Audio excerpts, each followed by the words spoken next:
Hey everybody, welcome back to the channel. I'm Chris, and today we're going to be doing a quick review of two microphones from a new company called 512 Audio. The first mic is this guy, which is the Limelight. It is a dynamic end address broadcast microphone, and the second one is the Skylight, which is a condenser microphone.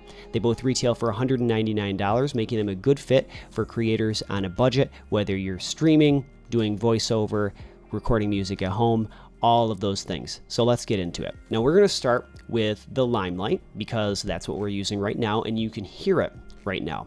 The Limelight is an interesting microphone because it is very bass heavy, but at the same time it doesn't get that same crunch that many dynamic microphones get. It doesn't sound quite as compressed. So I find it sounds a bit more natural with my voice.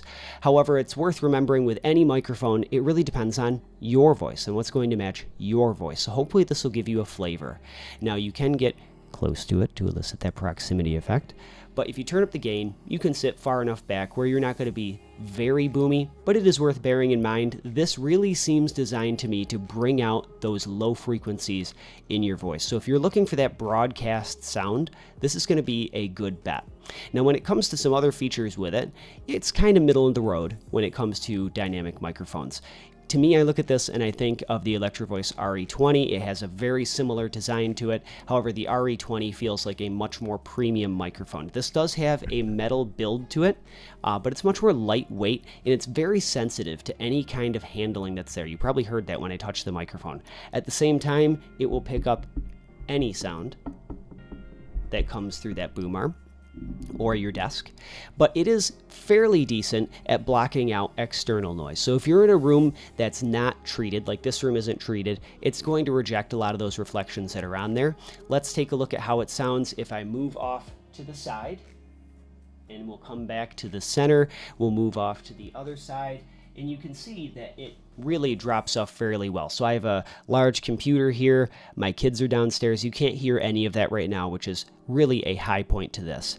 At $199, it's pretty good. You're going to want to see if it matches your voice well, but when it comes to dynamic microphones, I rather enjoy it. I was coming from the Rode Procaster, which is a very beloved microphone. I really enjoy it. However, this mic, I really appreciate that more natural quality that comes out with my voice in particular. Hopefully you'll find the same if you give that a try. Let's switch over to the Skylight now. Okay, so we're back with the Skylight now, and you probably can tell right away that it sounds quite different, and that's because this is a condenser capsule. It captures a wider frequency response, and in general, condensers are going to sound more natural than dynamics, just as a rule because of that. Now, you might notice, though, that this microphone is also pretty bass heavy. I'm 4 to 6 inches away from the mic right now, and it really is bringing up those low frequencies. Now, for me, I don't particularly mind that because I don't have a bass-heavy voice normally, so this helps lend me a bit more presence. But if you do have a deeper voice, it has the potential to become a little bit boomy, especially if you like to get on top of the microphone to get that proximity effect. So if you're recording instruments and things like that, that's also worth bearing in mind, because if you're looking for neutrality, say you're recording an acoustic guitar, this is definitely going to warm up the sound in a way that you may or may not like. It's just something worth bearing in mind because it's not the most neutral microphone. That said, I do rather like the sound of it. It does sound pretty rich, fairly lush. I find that enjoyable for the things that I record. You be the judge as you listen to this. The one thing that I did notice right away with this microphone, though, is it does feel better built than the Limelight. The Limelight is fairly lightweight. Like even right now, it just feels fairly lightweight despite having an aluminum build to it, whereas this has much more weight to it. It feels more solid and substantial in the hand, and it also comes with more accessories. So whereas the Limelight came with the mount that's just angle adjustable, this comes with a shock mount and a pop filter, which is very nice. For $199, I tend to look for some of those little extras that are there, and this delivers it, which is a very nice thing to see. It does need the pop filter though, and I didn't mention this with the Limelight, but it also needs a pop filter. Both microphones are fairly sensitive to plosives.